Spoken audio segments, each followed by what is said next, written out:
We know you want to hear more of what Andrew and John have to say. Don't worry, we will. But first, let's hear what they got into earlier today on Kincaid and South Tunis.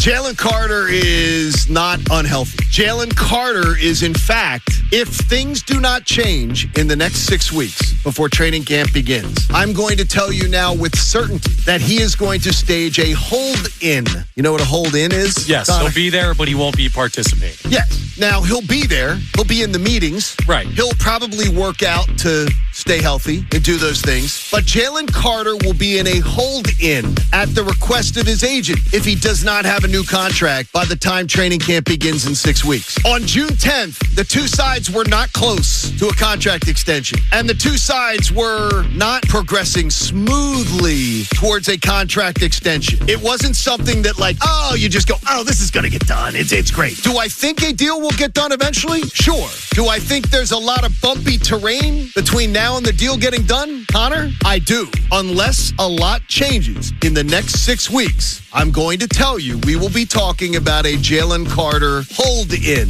I'm not overly worried. If he's holding in, it's good optically. It's good for him preparing for the season. It's not the worst case scenario. And remember, last year, early on in the season, we heard Vic Fangio make comments. We heard reporters bring up that it was being said around the facility, Jalen Carter not in as good a football shape as he needed to be. And that could be a concern if he's not doing the team drills. We already know the teams have called about Jalen Carter, and there were things that were entertained. At least teams called about him. I do not know if Howie initiated anything, but he's been involved in teams kicking tires on him, which you would understand. I've been told it's not contentious, but it's absolutely far from resolved. And it is a story worth talking about. Now back to the show. I have one text that I received after the Bill Colarulo's responded. I'm sure he'll respond today too. And he goes, "It's 6 weeks. There's no reason to be causing panic and everything like this." And I said, "Bill, no one, if you listen to it, at no time did I say to panic. At no time did I say that this was not going to get resolved. In fact, I do think this will get resolved. I do think it's an issue if this is a hold-in situation." And I am told that I did receive a text message telling me, "You will not be wrong if training camp begins and this contract is not signed. You will not be wrong that he will not participate in team activities." And I don't blame him. No, that was something that I thought about earlier. I don't blame Jalen Carter if he does not want to go out there and risk injury. Even though he's under contract, NFL standards would tell you that in normal cases, as long as he's there doing the classroom stuff, doing the other stuff. Individuals, If he held out and was getting fined, that's different. Yeah. Rosenhaus will probably have him here. Yes. Have him here, so, yeah. Be a good citizen, do those kind of things. But it doesn't bother you, though, at all if it took 8 days of training camp, 10 days of training camp to get this deal done. And I've been told not to believe the contract will be done when training camp opens.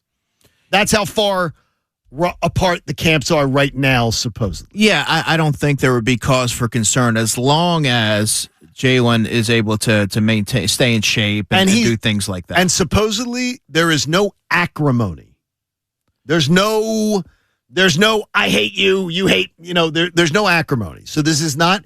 So nobody's telling anybody to panic, Bill Colarulo. No one's telling it. But I don't want to see him miss time on the field because I think this defense can be special. I would agree with you. Well, everything you say makes me think it can be more special. Yeah, and there's one player, and I think I mentioned it with you guys already, that I think is primed for a big-time leap in year 3, who continues to get better every year, and that's Jalen Hunt. Jalen Hunt led the Eagles in interceptions last season. He led them in quarterback hits. He led the edge rushers in sacks. He led the edge rushers in snaps with 672 or something like that. But I think he's going to continue to trend in the right direction. Should push for double digits this year. Yeah, I'm excited about what he can do. And I don't think this Jalen Carter situation, I don't think there's any way the Eagles let this leak over into the regular season. There's no way I think that it will go to regular season. No, it's too big of a year, and he's too much of an important player, and he's worth that money to me. He is. You just have to iron out the details, and if his way of negotiating is, hey, I'm not going to do the team activities during mandatory minicamp, That's his card to play. I don't think that hurts the Eagles. But what about training camp? That's a different story. But as we've been talking about, that's a ways away. So we'll see where we get to. 6 weeks to work it out. But as of right now, I'm telling you, I expect that 6 weeks from today, we will be talking about a hold-in with Jalen Carter. Yeah, then that's a much bigger story. And again, no acrimony from what I understand. No acrimony between the sides. So there's not like a venom or he'll be there. He'll be a participant in classrooms. He'll be a participant but as far as team activities, no. Yeah, but it's not Trey Hendrickson where he gets in a beef with the Cincinnati Bengals and he shows up in Florida the next day and everyone's like, whoa, dude, we're trying to get ready for the season. Right. You're across the country right now. Like, if he's there and he's in shape, we'll work it out. Well, there's the big one. Is he going to be... I have multiple quotes from his defensive coordinator who questioned him about his conditioning. Do you think his conditioning is there reason for concern that his conditioning will be up to snuff if he's not doing team activities in training camp? When before, his own boss has questioned his conditioning. Yeah, I mean, I think that's a fair... I think that's fair. I think that's fair. But, I believe Jalen Carter posted a video at some point this offseason where he's working. Yeah, he looked lean and he looked mean. So... he knows he knows that a sizable payday awaits, and I imagine that he's going to really continue to attack this process. But based off of all we have to go off of, John, is previous history, and when Vic Fangio kind of puts it out there like the way that he did, he wants you to. It's like rattling the cage, though. Yeah, it's not meant with. It's not a venom. No, it wasn't venomous. But he put it out there because he wanted them to. Give him a little nudge. There you go. You got to make sure that you're checking off all your boxes. I'm glad Vic's doing it because I don't want to nudge. Yeah, I don't want to nudge him. No, I'm not doing it either. I want no business with that, man. Well, here's what I'd like you to do. You guys all play along with this process here. And last year, the NFL Network and X come out with their special. And this year, the videos will be exclusively on X. I guess X is the one that's releasing the videos. Cool. So they released the top 100 players list 10 at a time, from 100 to 91 to 90 to 81. You get the idea.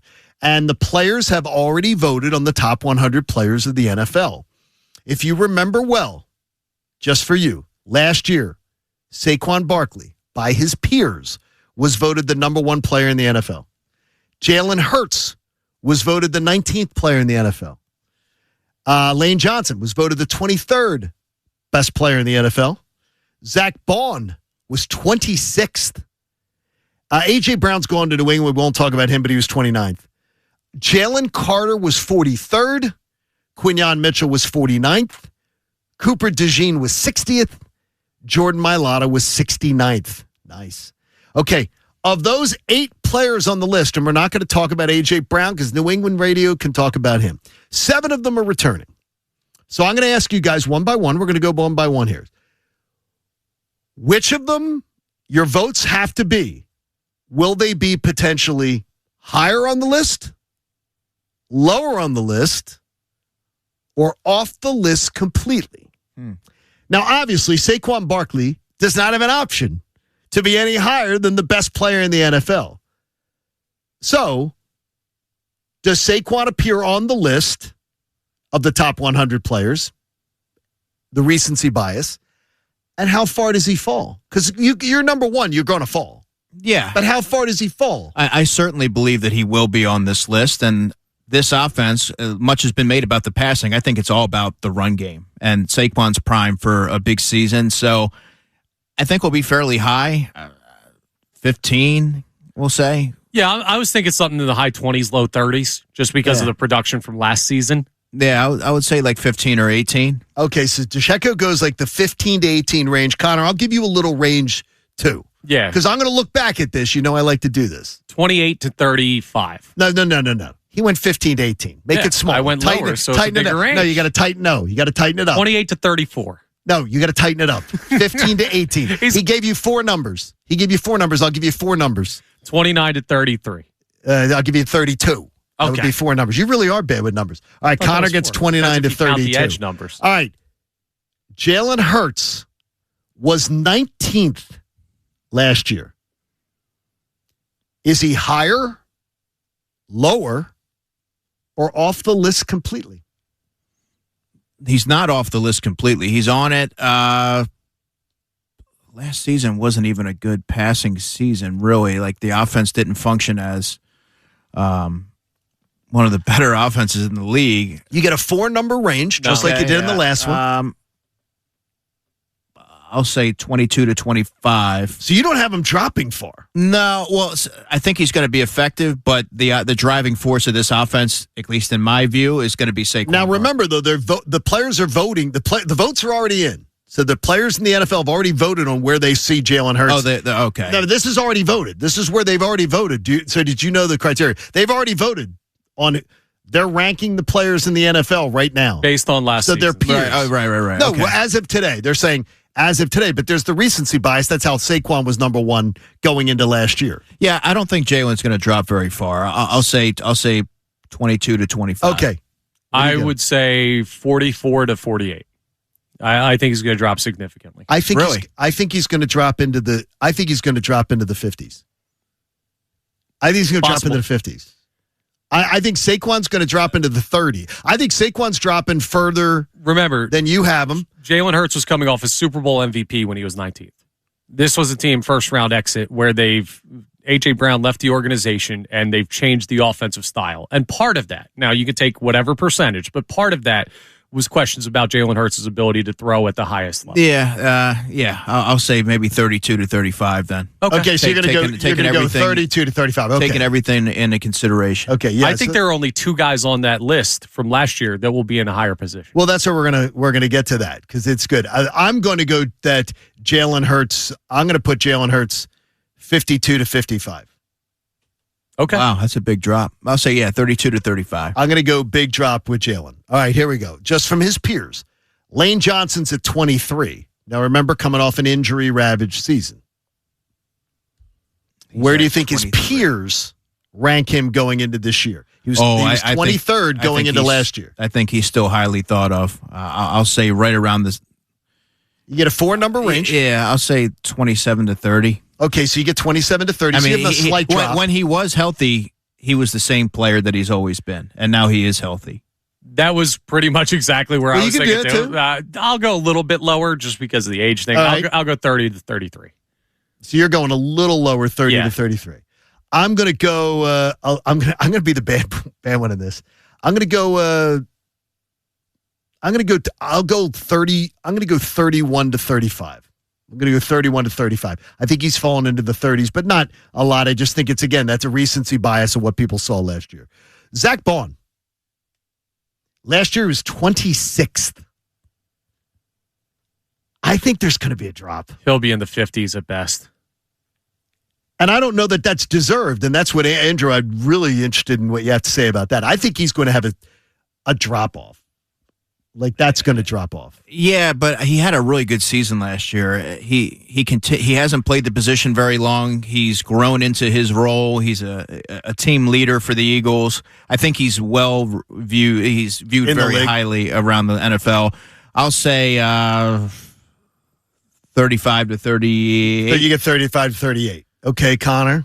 I'll go 50 to 54. Ooh. You're going. Wait, what was he last year? I'm 26. Sorry. Yeah, I'll say 35 to 38. And I'm going to go 60 to 63. Okay. I think he's backside of 50. I think he got the hot girl vote last year.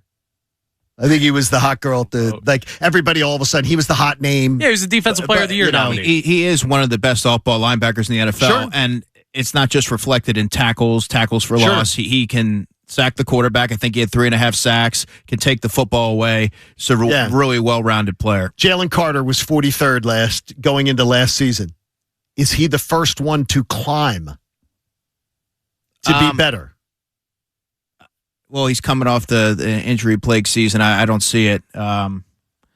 He's still gonna be on the list, but I would imagine we're looking at like 50 to 53. Okay, so you go 50 to 53, Connor? Yeah, that's about where I'm at as well. We'll just use the same range on that one, 50 to 53. So you're going 50 to 53. Yeah, there's no way you could put him higher. He didn't have a better year last year. Yeah. How about this? I'm going to put him higher.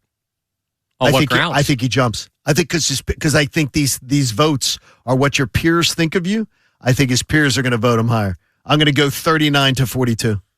I think he climbs. He's going to be better than he was last year. He's the first Eagle to be better by his peers. Because I think they see him as an ascending player. He is an ascending player. I wonder how much he's liked around the NFL after what he pulled on the opening night of the season. Here's a player who has to jump, right? Quinyon Mitchell, 49th last year. He was up. 49. Oh, yeah. So what's he up to? I think he goes 30 to 33. Okay, so you go 30 to 33. Connor, you going higher? He's quickly becoming one of the best corners in the NFL. I'm trying to think about all the guys out there. I want to put him in the 20s. I'll go 27 to 30. So you're going 27 to 30. He was an All-Pro last year. There you go, 27 to 30.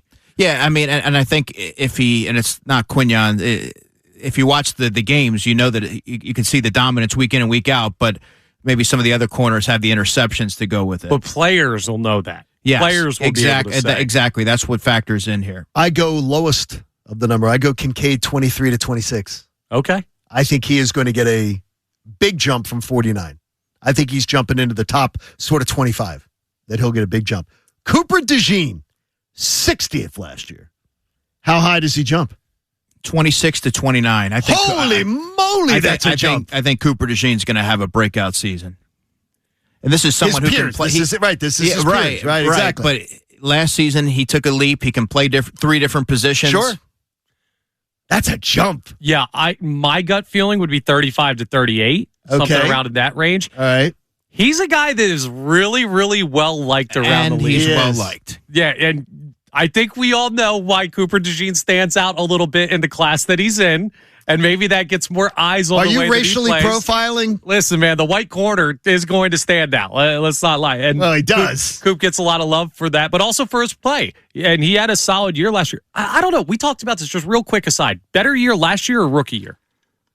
Last year. Last year, okay. I think he was better last year. Gotcha, because it was tough to evaluate with him missing the start of his rookie season due to injury. And he had, I think we expected more, so maybe with the bar being higher, it was hard for some people to tell.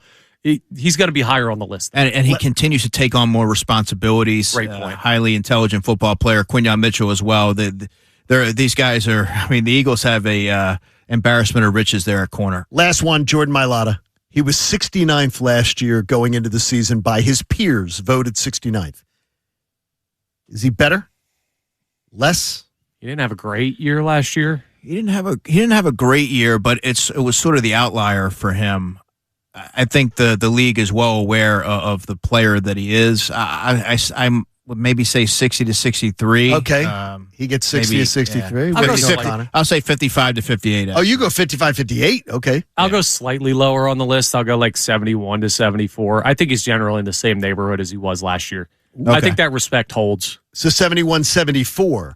I am going to go Jordan Mailata. I'm going to surprise you. I'm going to go 52, 55. Okay, so I are in the same You know what I'll do? neighborhood. I'll go 51, 54, just so I don't overlap with your pick.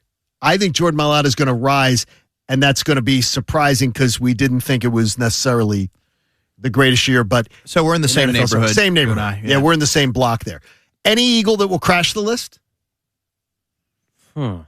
I can't think of any other Eagle that would crash the top 100 list. Do you mean as in regards to making it? Yes. I think Jordan Davis has a shot. That's a great pick. That's a great pick. I think he should be in the top 100. If Moro Jomo is able to replicate what he did, I mean, he had 6 sacks last remember, year. They're voting. The votes are already in. Yeah, they're already in. The special's already in. So Jordan Davis, is he already in? Do you believe he's already in? Yeah, I think he's probably anywhere from 80 to 100. I think he cracks that type of range. Okay. Devontae was going to be the guy I brought up. Devontae does not, but he just doesn't get the love. Well, now, the thing is, because AJ's gone, yes, is that it? Dallas Goedert. Dallas Goedert had 11 receiving touchdowns last year, 60 catches, career high, and I have trouble understanding why, but he just doesn't seem to be viewed among the top NFL tight ends, but I think he should be, and I think this year he's going to replicate much of the success that we saw last year. Would it seem crazy to you that they lose A.J. Brown, and let's say Devontae and Jordan Davis make it, that this Eagles team would have more players in the top 100 going into this year than they did last year? No, it tells you everything we knew about last year's team. It wasn't the talent level. It was a combination of health and the coaching ability. Like that's what it was. The offense was not because they lost talent. It was because that they had a guy that did not put together a plan that was clearly executable by the offense, and the offensive line was banged up to the point where you didn't have the time to develop plays the same way you did. I would also add in player execution as well. That was a big part of it, but to your point, it had nothing to do with the talent level. The Eagles have quite a bit of talent on both sides of the ball. And punter Braden Mann, if you want to go there too. I don't think they're going to. I'm not saying he's going to be on the top 100. I'm saying they have talent on both sides of the ball. They do, yes. I'm looking at the third phase as well. Braden Mann is a hell of a punter. Don't forget those special teamers. I want to know we appreciate them too. I want to know what Andrew DiCecco thought about Nick Sirianni's comments earlier this week on A.J. Brown. If we can dig up that soundbite, I want to hear his comments on it. Plus, most won't admit it, but it's a fact. You're there for the party, not the event itself. I believe that we will win. We'll explain next. We will win. Kincaid and Salchunas continues on The Fanatic. Kincaid and Salchunas, 97.5 The Fanatic and 97.5thefanatic.com. 97.5 The Fanatic and 97.5thefanatic.com. If you want to see their wonderful faces, check out youtube.com/975 The Fanatic Philadelphia. More of Kincaid and Salchunas coming your way now. The final hour of Kincaid and Salchunas is presented to you by The Bagster. It's a dumpster in a bag. You can get yours today at Home Depot and Lowe's. You need details? Go to Bagster.com. You're such a prize, DiCecco. I'm gonna the people don't realize how much I'm gonna miss Andrew DiCecco. Thanks, man. I'm like feelings mutual. As having to leave. No, I will no longer be, teaching at Temple now when we relocate. And so I said I would love it. It'd be a dream of mine if Andrew Salchunas could potentially take over my talk radio class, which I created at Klein College. He's a Klein College guy. He's a stud here in Philly radio. And what does DiCecco say? Did you ask him if he wants to? I think that's a fair question. It's Connor. I'm not volunteering him to take a job. I worry about the two of you molding the minds of a generation of kids coming out of town. I don't know. John Kincaid wants Pop Salchunas to teach the next generation. Well, I got to tell you this. That would shock the kids, is that Pop would be actually, they'd go, wait a minute. How did the guy with the gray hair, how is he actually younger than the guy than this guy? But I think Andrew would be great at it. So I think so, too. We're going to see what we can do. I love, though, DiCecco just saying to me, did you ask him if he wants to? I didn't just volunteer him. Well, that's good. I'd love to. But you didn't put it past me. You never know. You never know with you, John. You're a wild card. All right.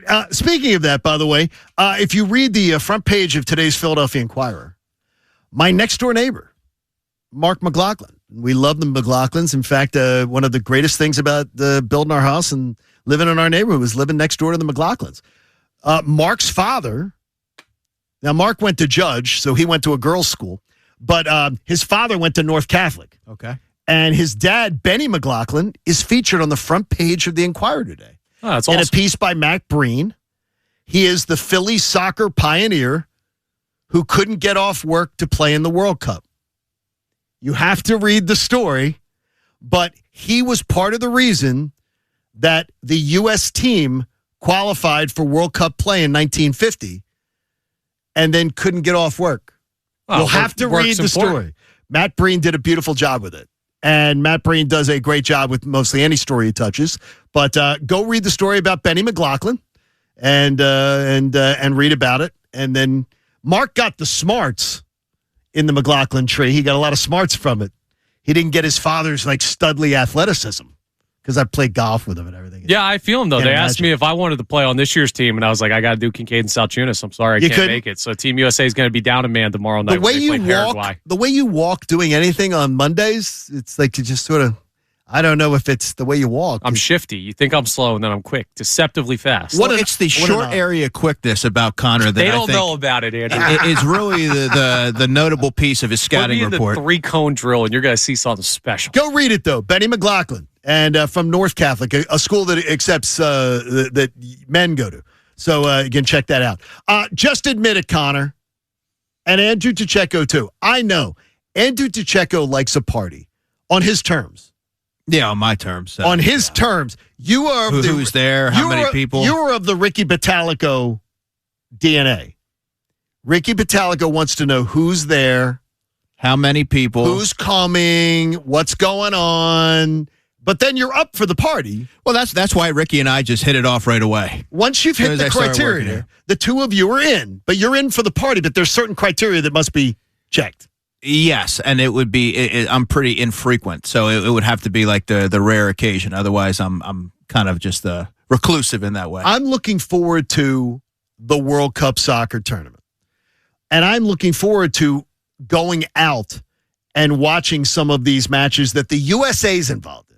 Until we get to the end, where I don't expect the USA to still be playing. I don't hope that doesn't make me the ugly American. That just makes me the smart American. I'm actually, because the quality of the play is just exceptional towards the end. It's amazing. Mm-hmm. But I'm actually want to go watch some of these American matches with other people, but not the 10 o'clock at night one. I can't do it when we're waking up at 4 a.m. I'm staying. Listen, if USA's playing, I'm staying up. Yeah, but you're not going out for it, are you? I might. It might be a long nap day. You got to support the country, man. He's young. He's got youth on his side, John. He does. You and I, it's not going to happen. That's not happening. But I'm be watching it, yes. Watching it, yes, but I mean, but being out for it, no. But I'm going to be out today watching Mexico take on South Africa in the kickoff match. Well, you know what, John? I guess he's just built different. Yeah, you know what he is? Is that what you're looking for, Connor? No, you know what you are? He's built for the party. I like the party. And Connor is going to do, all of a sudden, I've been hearing the footy and all these other terms. It is like the week before the NCAA tournament.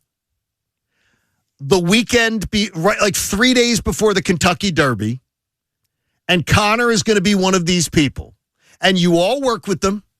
You're related to some of them, and you know them. That now, all of a sudden, they're soccer guys. They're all soccer guys now, and they're going to be big soccer guys. When in reality, they're just there for the party, which, by the way, I do not knock you. The party's going to be great. And anything that involves the USA beating up on another nation, I am all in for. Count me in. I want to be there too. But I'm also not going to lie to you and act like, yeah, I'm a big soccer guy. There are going to be more faux soccer fans on sports radio, in sports media, on Twitter, on social media in the next 3 weeks. It's going to make you gag. It doesn't bother me at all. Now, I am curious about this, and it's a rare occasion, so I probably will, check it out. But, you know the fakes are coming out. Yeah. You know it's going to be, yeah. I'll check out the gatherings, these parties that you're speaking of, but I probably won't hang too long. But you won't be passing yourself off as, like, some big soccer. No. Look, but there will be. I think you appreciate my authenticity. Do you think do you think there will be many of our peers that will? I couldn't tell you. Answer. Come on now. I'll say yes. Yeah, I believe it. I mean, I'm going to be big into it. I'm excited for what this World Cup is. I would say to them that the same people would tell you they're big into it. You and I won't claim that. I certainly won't claim that. Probably could not name you 3 players on the roster. They probably could not name you 3 players on the U.S. roster. But they're going to be big into it. I tried this the other day around my golf club. I tried this with, I'm big into it. Can't wait for USA Soccer Day. Who are the 3 biggest guys in the team you're excited to watch? You should say that right away whenever anybody says that. It's like glazed over look. And I'm like, so you're not really big into it. You're just going to pretend you're big into it. Well, when somebody says that to you, say, who are you most looking forward to seeing out there? Just curious. I'm trying to brush up. Who should I be watching for? Who should I watch for? Because I'm trying to brush up on it. There's going to be more fake fans. That's fine. It sounds like you're gatekeeping the World Cup here. No, I'm not, because I say enjoy. No, I want people to be out and enjoying it. I want people to go. I want you out at garage or wherever you want to go. I want you out there every night having a great time. I want the restaurants packed. I want the bars packed. But I just want people to be authentic, like DiCecco. Bars open till 4. Don't be acting like you're big soccer guys. Don't be trying to pass yourself. Enjoy yourself, because this is it's a rare occasion, So it is a rare occasion, and it's going to be fun to watch. It's going to be awesome. How good are they, Connor? Who, Team USA? They're going to win their group. Well, the group is made up of like little sisters of the poor. Listen, man, getting into the knockout rounds for what Team USA soccer has been at points in the past, that's an accomplishment. They get into the knockout round even with a rough group, that's fine. And you never know, because this is not what you saw in the Olympics when Team USA was playing over in France, right? For basketball, where there's so many points scored that if there's an overmatched team, you got no shot. Like one goal here, one goal there, you never know in the international soccer world. They're not going to win the tournament. They may win one game in the knockout rounds when they get there. But if they do that, you're going to see a lot of people really jump on the bandwagon the same way you did with Team USA hockey.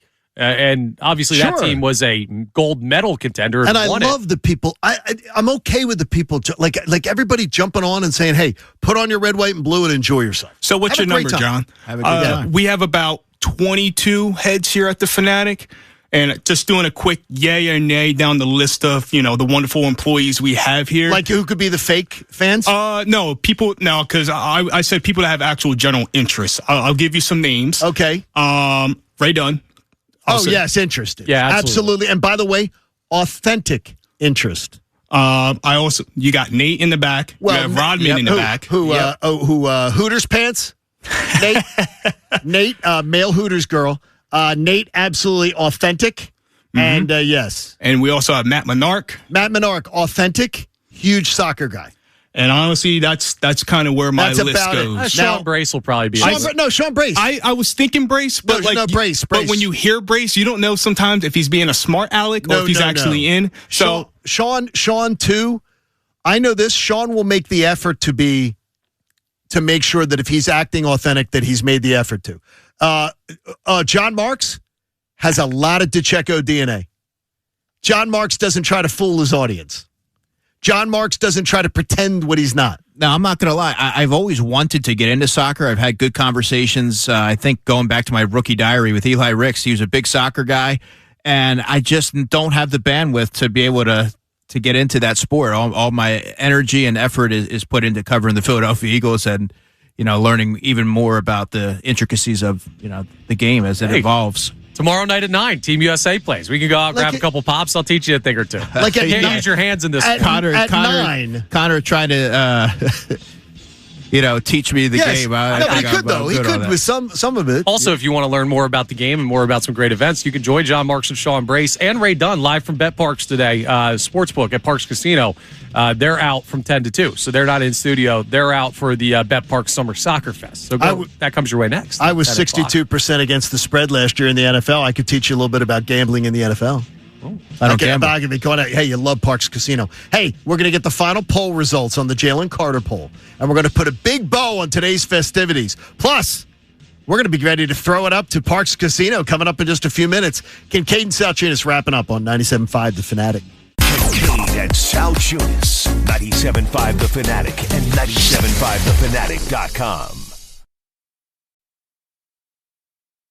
97.5 The Fanatic and 97.5thefanatic.com. Andrew, John, Connor, Kincaid and Saltunis, Philly Sports Talk, 97.5 The Fanatic and the Fanatic app. I just saw Sean Brace on social media, and if you have not, check it out. He's dressed as Uncle Sam. And I'm telling you, it's absolutely glorious. He's all in on the World Cup. Sean Brace is in on a good time. Like, if there's a good time, I have a feeling his GPS finds it. Probably. And I have a feeling he's welcome. He's welcome. The ultimate vibes guy. He's a great vibes guy. To hell with Garrett Stubbs. I mean, seriously. Garrett Stubbs catching strays. Yeah. No, but I'm just saying I have only known Sean Brace before working here. I only knew Sean from social media contact from the industry and knowing some of his work. I never knew him. From the minute he walked in this door, he is just like a cold front of you immediately know it's a hot day and you get the air conditioning. Yeah. He just sort of puts a smile on your face, and he's a goofball. Yeah, you also got to let the people know what's up. Like, I had some of my buddies send a picture of the hotel across from them in Center City, and there's all the Brazilian flags that are up in the window because they'll be playing a match in Philadelphia. you got to represent your country because there's going to be a lot of people from around the world coming in here. We're strong sports fans here in the U.S. of A. Have you guys, real quick, attention on Philly, man. Have you guys seen all the incoming fans and all the American terrible food they say that they've been trying? Like, they're getting hyped up on Taco Bell, Chili's. So they're liking the crappy food? Watching Europeans discover like what a Buc-ee's is one of the greatest things you can find on social media right now. They're like, this is a gas station? They love the 72 gulp from 7-Eleven right now. It's incredible. I'm going to tell you this. To America, Big folks. gulps, huh? Well, see you later. When a young man out of college, living and cable TV was different. You didn't have as many channels. You probably had like 30 channels, 35 channels. And Telemundo was you had one of the at that time, everybody in Philly just called it the Spanish channel. And they would have the Miss Brazil pageant. Now we're talking. And I think I watched the Miss Brazil pageant quite often. And I would just tell you, if Brazil's playing, I wouldn't mind attending. That's appointment TV. That's appointment TV. Just like The Price is Right with Johnny. They can do that, too. It's right around the corner. June 29th, 11 a.m. 18 days away. Me and Drew. See what happens. We'll see what happens. All right, what's the final poll results? Dr. Avidan Appel kept that poll up all morning long. How deserving do you believe Jalen Carter is of a huge contract extension? And we never got the vote from Andrew DiCecco. I want to hear what the audience voted first. Alrighty, so still leading the way for the rest of the show. Cautiously optimistic at 63%, no-brainer at 20%, and very nervous at 7%. So nobody's nervous for the most part. We could write off the nervous Nellies. So 93% of the people are either cautiously optimistic of giving him a huge contract, but no-brainer comes in second, and we all voted no-brainer. Yeah, I would say no-brainer. This is a young player. He's an all-pro. He's a pro bowler. He has been very productive when he hasn't had the shoulder ailment that plagued him last season. He fits in really well with what the Eagles are doing with Jordan Davis. He's taken to the tough coaching of Vic Fangio. It's not, you don't have to squint to see his long-term projection being nothing short of spectacular. Yeah, you're overthinking this if you're voting cautiously optimistic. Anything other than no-brainer is overthinking the situation. Okay, could the cautiously optimistic people be leaning more on the lack of dedication at times to his physical training, the immaturity, and things like that? Sure, but hear what I'm saying here, right? The talent like Jalen Carter doesn't come around often. Like, we could be talking, when all things are said and done, about a generational caliber interior defensive lineman if he reaches his ceiling. It's like the Kyle Schwarber re-sign conversation from this past offseason for the Phillies. Were there questions about the length of the contract, the age of the player? Absolutely. But when a guy's second in MVP voting and he becomes a free agent and he wants to be back in the city with the same team, it is a no-brainer to go sign him because you can't find that power hitter on the street. You can't find a Jalen Carter on the street. You probably won't draft one for the next 20, 25 years. Like, this is a guy that, while there are drawbacks, the full package turns into a no-brainer because there are not talent levels of that guy available to you very often, and you have him in-house. You keep those players. Let's hear what Nick Sirianni said about A.J. Brown when he was questioned about A.J. Brown and leaving the organization. Well, Howie and I discuss everything. As you guys know, we talk through everything. And, again, so many things that he did that was good for our football team, and always will wish him the best of luck. And but like I said, really excited about the guys in that room and where we are. But this is a team game. To your question, and just in every decision, that I make and decisions that Howie makes, we talk to each other about it. What a good teammate that I have with Howie Roseman. To be able to go to battle with, and that's like that with everything.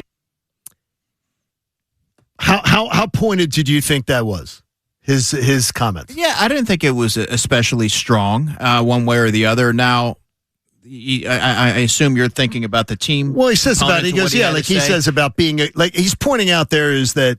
But it's a team game, and we have a good team. And for me, that my interpretation was not one player is above the team. We're going to persevere through this. And he talked about how intrigued he is with the receiver room right now, but he also acknowledged the player and AJ and what they were able to do in Philadelphia. So it's interesting because yesterday we played that for Adam Schefter, and he was like, "Yeah, it sounds like he's talking about AJ Brown." Then we talked to Zach Berman about it, and he's like, "I didn't take it that way at all." So he felt different. You're more in the camp of it wasn't very pointed. It was just. Yeah.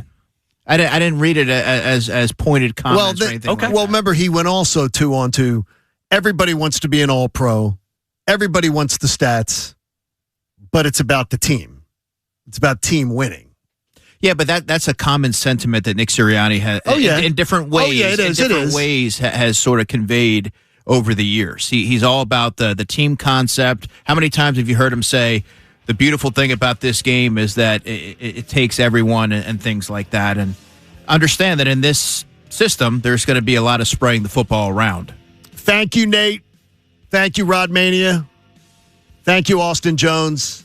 Great job, Andrew DiCecco. We'll see you next week. Yes, sir. Great job, Connor Thomas in for Andrew Salchunas. Hey, Middays with Marks comes your way next. And Connor's going to be up late watching USA Soccer. That's tomorrow night. Oh, wow. One more night to get ready. Then that means we get to sleep tonight. We'll be with you tomorrow morning at 6. Middays with Marks live from Parks Casino next on the Fanatic.